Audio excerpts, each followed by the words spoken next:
शिवलिंग की रहस्यमय स्थापना। क्या आपने कभी सोचा है कि शिवलिंग की वास्तविक उत्पत्ति कहां से हुई? क्या यह सिर्फ एक प्रतीक है या किसी अलौकिक घटना की स्मृति? यह रहस्य आज भी हर जिज्ञासु मन को आकर्षित करता है। शिवलिंग केवल पत्थर की कोई आकृति नहीं, बल्कि यह उस अनंत शक्ति का स्वरूप है जो सृष्टि के हर कण में व्याप्त है। जब समय नहीं था, न दिन थे, न रातें, न कोई तारे, न सूरज, तब भी कुछ था, एक रहस्यमय ऊर्जा जिसे कोई नाम नहीं दिया जा सकता, न कोई रूप। वही चेतना, वही अनंत अस्तित्व शिव कहलाया। वह न तो जन्मा था, न मरा था। वह हर ओर था और फिर भी कहीं नहीं था।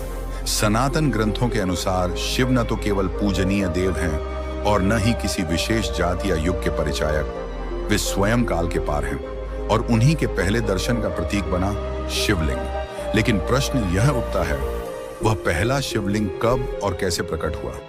ब्रह्मा और विष्णु का गर्व।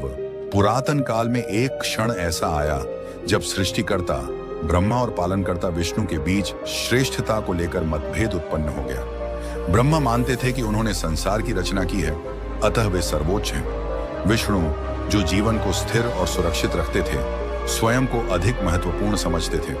यह बहस इतनी बढ़ गई कि उन्होंने यह निर्णय लिया जो इस प्रश्न का समाधान कर सके कि हम में से कौन अधिक महान है, वही परम कहा जाएगा। अंतरिक्ष में प्रकट हुई दिव्य ज्वाला। इसी विवाद के बीच एक अनजानी शक्ति ने ब्रह्मांड को चीरते हुए एक दिव्य प्रकाश की ज्वाला प्रकट की। वह कोई साधारण ज्योति नहीं थी, यह एक अनंत अग्निपुंज था। न उसका आदि दिख रहा था, न अंत। उस स्तंभ की ऊंचाई और गहराई का कोई माप नहीं था। यह ऊर्जा स्तंभ न कोई मूर्ति था, न आकार, वह चेतना थी। ब्रह्मा बोले, मैं ऊपर जाकर इसकी सीमा जानता हूं, और वे हंस पर सवार हो गए। विष्णु ने कहा, मैं इसकी गहराई जानकर लौटूंगा, और वे वराह रूप लेकर नीचे की ओर बढ़ चले। कालातीत यात्रा और झूठ का परिणाम। हजारों दिव्य वर्षों की खोज के बाद विष्णु ने हार मान ली और लौट आए। उन्होंने स्वीकार किया कि वे उस ज्योति का मूल नहीं खोज सके, परंतु ब्रह्मा ने रास्ते में एक पुष्प, ताम्र पुष्प, केतकी के ही समान, को यह कहकर मना लिया कि वह झूठी गवाही दे दे। ब्रह्मा लौटे और बोले, मैंने इस स्तंभ का अंत देख लिया है, और पुष्प को साक्षी रखा। शिव का प्रकट होना और सत्य का सम्मान। जैसे ही यह झूठ बोला गया, उस तेज स्तंभ से एक गर्जन हुई और एक दिव्य पुरुष, त्रिनेत्रधारी, जटाधारी, ध्यानमग्न योगी, स्वयं महाशिव प्रकट हुए। उन्होंने ब्रह्मा की ओर देखा और कहा, तुमने मिथ्या का सहारा लिया, इसीलिए तुम्हें संसार में पूजा नहीं मिलेगी। और ताम्र पुष्प को भी उन्होंने वर्जित कर दिया। वह अब शिव की पूजा में कभी नहीं चढ़ाया जाता। वहीं विष्णु को उन्होंने सम्मान दिया और कहा, तुमने सत्य को अपनाया है, अतः मेरी कृपा सदा तुम्हारे साथ रहेगी। शिवलिंग का आदि रूप और धरती पर पहला स्थान वह अग्निस्तंभ ही था। शिव का आदि रूप वह न कोई मूर्ति थी, न कोई देह। वह था केवल प्रकाश, चेतना और पराशक्ति का प्रकट रूप। यही प्रथम शिवलिंग बना, आकार रहित में आकार की अनुभूति। जहां यह दिव्य ज्योति प्रकट हुई थी, वह स्थान है अरुणाचल पर्वत, जो आज तमिलनाडु में स्थित है। यहीं पर अरुणाचलेश्वर मंदिर स्थित है, जहां शिव की पूजा अग्नि तत्व के रूप में की जाती है। इस पर्वत को ही माना गया है पृथ्वी पर प्रकट हुआ पहला स्थूल शिवलिंग। यहाँ न केवल मूर्ति है, बल्कि अनुभूति है, जहाँ साधक ध्यान में लीन होकर शिव को भीतर महसूस करते हैं। शिव केवल एक नाम नहीं, एक अनुभव है। शिवलिंग केवल प्रतीक नहीं, ब्रह्म का द्वार है। जैसे जैसे हम अहंकार छोड़ते हैं, वैसे वैसे शिव के निकट आते हैं। शिव तत्व और लिंग स्वरूप का रहस्य एक अत्यंत प्राचीन काल की बात है। जब ध्वनि, प्रकाश और पदार्थ की कोई सीमाएं नहीं थी, उस समय ब्रह्मांडीय चेतना ने स्वयं को एक अद्वितीय आकार में प्रकट किया। यह आकार न तो पूरी तरह गोल था, न ही सीधा, बल्कि एक अद्भुत ऊर्जात्मक घूर्णन की तरह प्रतीत होता था। संतों और ऋषियों ने इस आकार को तपनाभि कहा, एक ऐसा रूप जो ऊर्जा का स्थायी स्रोत था। इस घूर्णनशील केंद्र का ऊपरी भाग जैसे किसी उच्च आयाम से प्रकाश प्रकट हो रहा हो, ब्रह्मांड में जीवन की ऊर्जा का मूल बताया गया। निचला भाग, एक ठोस आधार, उस ऊर्जा को स्थिरता और दिशा देता था। कुछ आधुनिक अनुसंधानकर्ताओं ने भी संकेत दिया है कि इस प्रकार की आकृतियां उच्च ऊर्जा केंद्रों के रूप में कार्य कर सकती हैं। भारत के कुछ अत्यंत प्राचीन ऊर्जा स्थलों के निकट ऐसी ही विद्युत चुंबकीय धारणाएं पाई गई हैं। ध्यान और तांत्रिक मार्ग में ऊर्जा बिंदु तंत्र साधना में इसे केवल पूजा की प्रतिमा नहीं माना गया, बल्कि एक मार्गदर्शक ऊर्जा द्वार के रूप में देखा गया। प्राचीन साधकों का मानना था कि जब ध्यान इस ऊर्जा बिंदु पर केंद्रित होता है, तब आत्मा की सीमाएं विलीन हो जाती हैं और साधक शिव तत्व में प्रवेश कर जाता है। प्राचीन तांत्रिक ग्रंथों में उल्लेख मिलता है कि अनेक सिद्ध पुरुषों ने इसी ऊर्जा केंद्र पर ध्यान करके अद्वितीय आध्यात्मिक जागरण प्राप्त किया। कैलाश का दिव्य स्वरूप और अदृश्य लिंग हिमालय की गोद में स्थित कैलाश पर्वत को केवल एक पर्वत नहीं, बल्कि संपूर्ण ब्रह्मांड की धुरी माना गया है। कई योगियों और सिद्धों का यह भी मत है कि वहां एक अदृश्य ज्योति स्रोत विद्यमान है, जिसे मूल ज्योति कहा जाता है।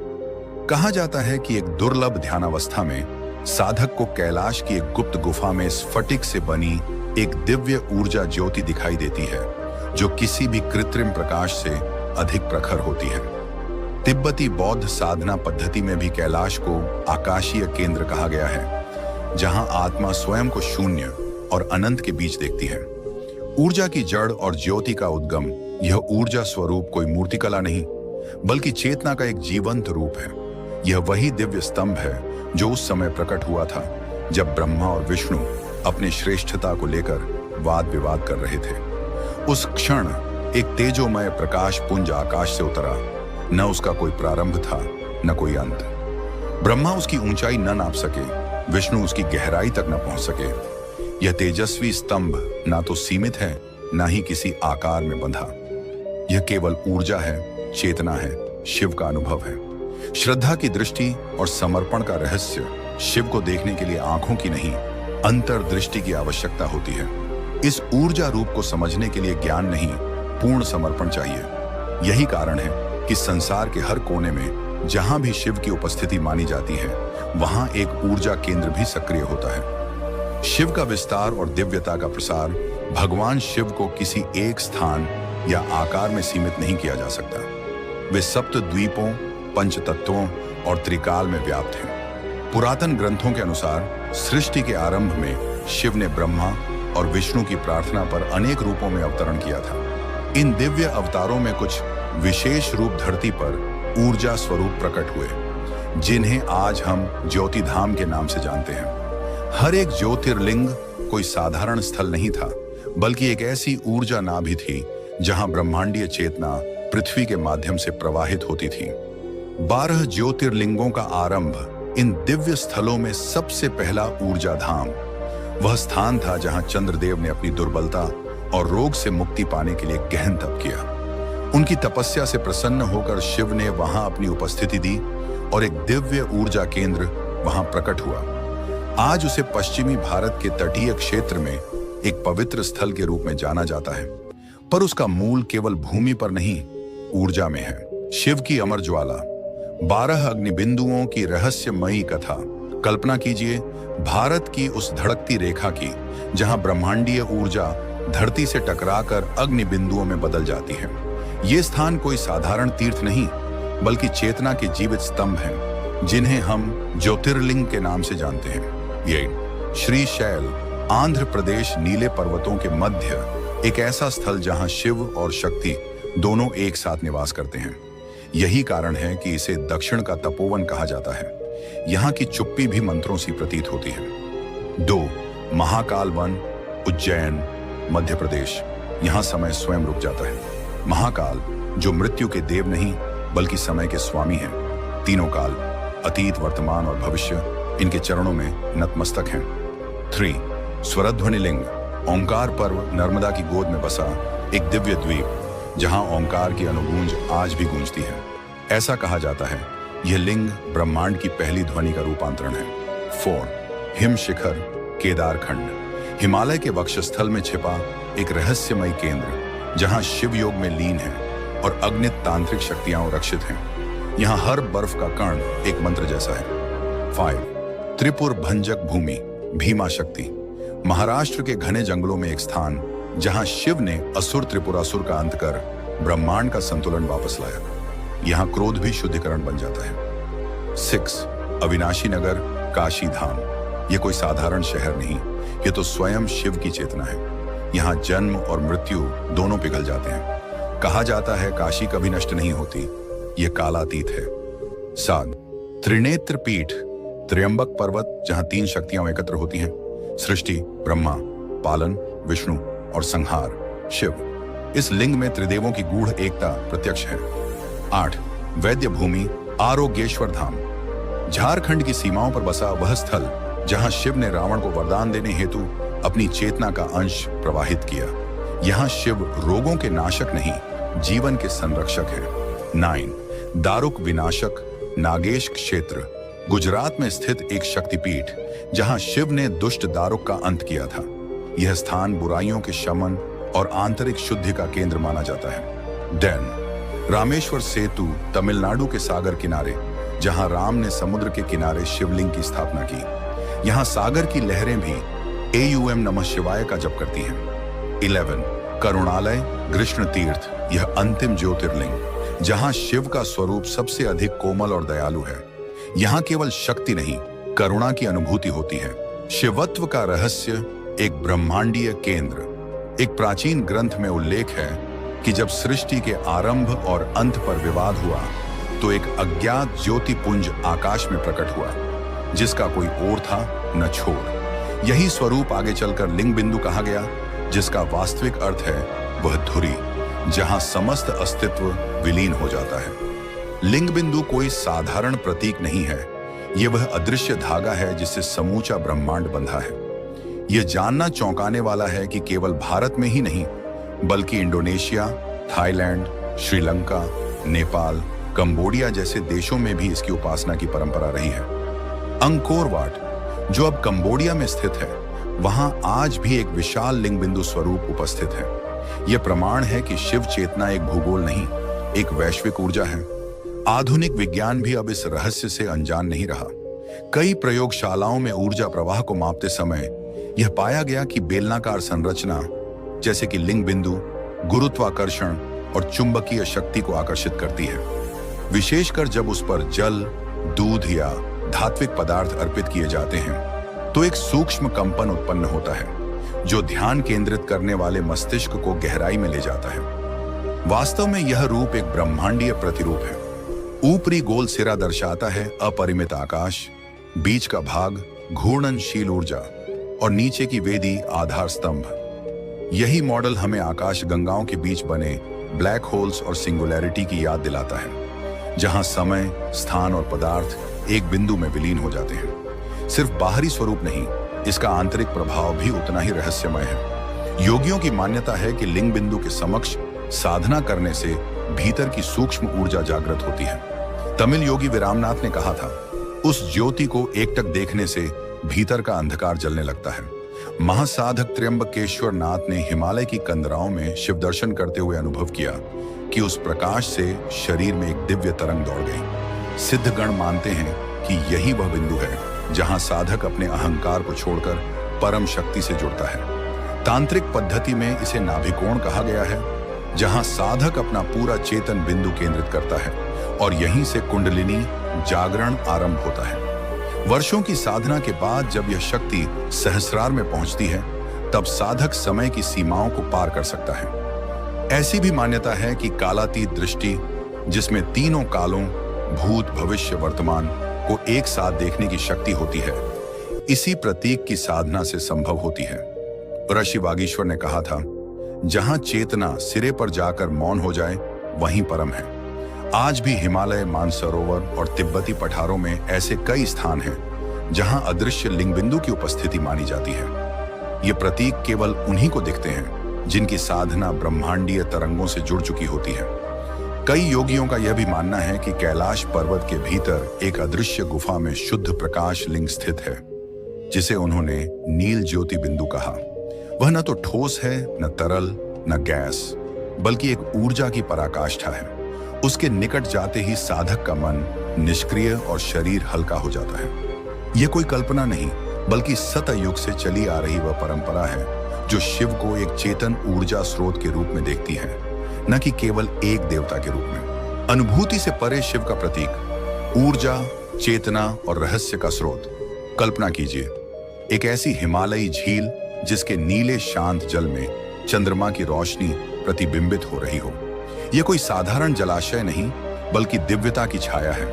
कैलाश के निकट एक गूढ़ जलराशि, जिसे कुछ तिब्बती योगी आत्म ज्योति की झील कहते हैं। कहा जाता है कि पूर्णिमा की रात जब आकाश निर्मल होता है, इस जल के गर्भ में एक ऊर्जा स्तंभ प्रकट होता है, जिसे केवल वे देख सकते हैं जिनका अंतःकरण पूर्णतः शुद्ध हो। भारत में भी कई ऐसे स्थल हैं जहां कोई मूर्ति स्थापित नहीं की गई, बल्कि स्वयं धरती से एक दिव्य आकार उभर आया, जैसे किसी अदृश्य शक्ति ने स्वयं उसे रचा हो। उत्तरकाशी की एक गुफा, जिसे कुछ साधक त्रिलोक गह्वर कहते हैं, वहां की दीवार से एक आकृति ऐसे उभरी है मानो किसी ध्वनि की कंपन से पिघली चट्टान ने आकार लिया हो। वहां पहुंचने पर ऐसा प्रतीत होता है जैसे पृथ्वी स्वयं धड़क रही हो। मुंबई की प्राचीन चट्टानों के नीचे एक अंधकारपूर्ण गुहा है, जोगेश्वरी। यहाँ हर चीज छाया में डूबी होती है, पर जब कोई दीपक जलाया जाता है तो वहां एक चमकता हुआ केंद्र प्रकट होता है, मानो कोई छुपी हुई अग्नि चिंगारी स्वरूप ले रही हो। महाराष्ट्र के भीमाशंकर वन क्षेत्र में एक अत्यंत पुराना गूढ़ मार्ग है। घने वृक्षों के मध्य महीनों की पदयात्रा के बाद एक स्थल आता है जहां एक लहरदार चट्टान पर एक ऊर्जा केंद्र दिखता है। वहां पहुंचने पर समय रुकता सा महसूस होता है। अब प्रश्न उठता है, क्या इन ऊर्जा केंद्रों का संबंध केवल पृथ्वी से है या आकाशीय संरचनाओं से भी? कई विद्वानों का मत है कि इन स्थलों की स्थापना ग्रहों की दिशा और नक्षत्रों की स्थिति को ध्यान में रखकर की गई थी। जैसे काशी में स्थित प्राचीन मंदिर, जिसकी दिशा ध्रुव तारे और मृगशिरा नक्षत्र के एक विशेष संरेखण से मेल खाती है।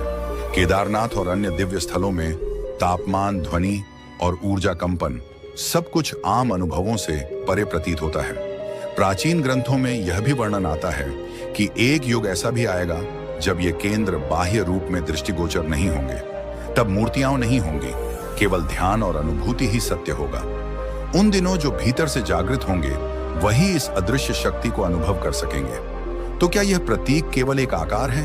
नहीं, यह ऊर्जा का स्रोत है, चेतना की ऊंचाई है और ब्रह्म की लौ है। आधुनिक विज्ञान भी अब स्वीकार करने लगा है कि इस आकृति का डिजाइन ऊर्जा के संचय और प्रसार में अद्भुत रूप से सक्षम है। यह कोई धार्मिक कल्पना मात्र नहीं, बल्कि एक ब्रह्मांडीय सिद्धांत है। जब हम कहते हैं प्रथम शिव केंद्र, तो बात केवल समय की नहीं है, यह चेतना के पहले जागरण की बात है। पौराणिक कथा अनुसार जब ब्रह्मा और विष्णु के मध्य श्रेष्ठता का विवाद उत्पन्न हुआ, तभी एक प्रज्वलित स्तंभ प्रकट हुआ जो ऊपर और नीचे दोनों ओर अनंत था। वह कोई वस्तु नहीं थी, वह चेतना की ज्वाला थी जिसे मापा नहीं जा सकता। उसी के बाद धरती पर उस चेतना को स्थूल रूप दिया गया। अरुणाचल की अग्निशिला, कैलाश के भीतर का तेजस्वी केंद्र और फिर समय के साथ 12 प्रमुख ऊर्जा स्थलों की स्थापना हुई। परंतु मूल रूप में वह कोई पाषाण नहीं था, वह एक दिव्य अनुभव था, एक प्रकाश की धारा थी जो केवल उन्हीं को दिखती थी जो ब्रह्म से एकाकार हो जाते। आज भी अनेक साधक ध्यान की गहराई में उस ज्वलंत प्रकाश स्तंभ को देखते हैं। कोई मूर्ति नहीं, कोई आकार नहीं, केवल एक अनंत ऊर्जा जो आत्मा को ब्रह्म से जोड़ती है। आंतरिक ब्रह्म ज्योति और दिव्य प्रतीक की यात्रा जब साधना की गहराइयों में उतरते हैं, तो मस्तिष्क के मध्य एक दिव्य ऊर्जा का उदय होता है। यह कोई सामान्य प्रकाश नहीं, बल्कि एक गूढ़ और सूक्ष्म बिंदु है जिसे अनेक परंपराएं दिव्य स्वरूप या आत्मिक स्तंभ के रूप में जानती हैं। यही स्तंभ चेतना का मूल स्रोत है, असीम, निराकार, लेकिन अनुभव सिद्ध। यही वह आरंभिक रूप है, न वह खोया न छुपा, बल्कि हमारे भीतर ही सुप्त अवस्था में स्थित है। यही प्रथम तत्व है जो ध्यान की अग्नि में स्पष्ट होता है।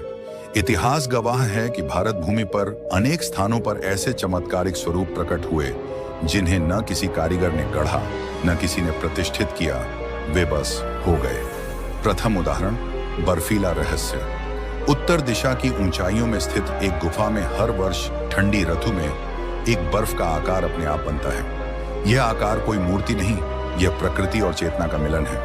पूर्णिमा से अमावस्या तक यह आकृति घटती बढ़ती है जैसे कोई जीवित सत्ता।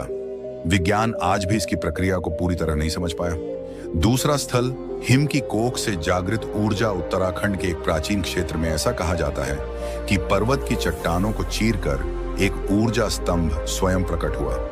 आज भी वहां कोई मूर्ति नहीं, बस एक कंपन, एक ऊर्जा का क्षेत्र जहां जाते ही मन मौन हो जाता है। तीसरा संकेत, धरती की गहराइयों से उदित संकेत। भारत के अनेक गांवों में ऐसा देखा गया है कि खेतों की जुताई करते समय या नदी की जलधारा में अचानक कोई अज्ञात पत्थर आकृति रूप में प्रकट हो जाती है। जब लोग उसे हटाना चाहते हैं तो प्राकृतिक आपदाएं या असामान्य घटनाएं होने लगती हैं। तब समझा जाता है यह आकृति चेतना की अपनी इच्छा से आई है। आधुनिक युग में शिव का प्रतीक, आज जब हम तकनीक, गणना और लॉजिक की दुनिया में जी रहे हैं, तब भी यह प्रतीक, यह दिव्यता अधिक प्रासंगिक हो गई है।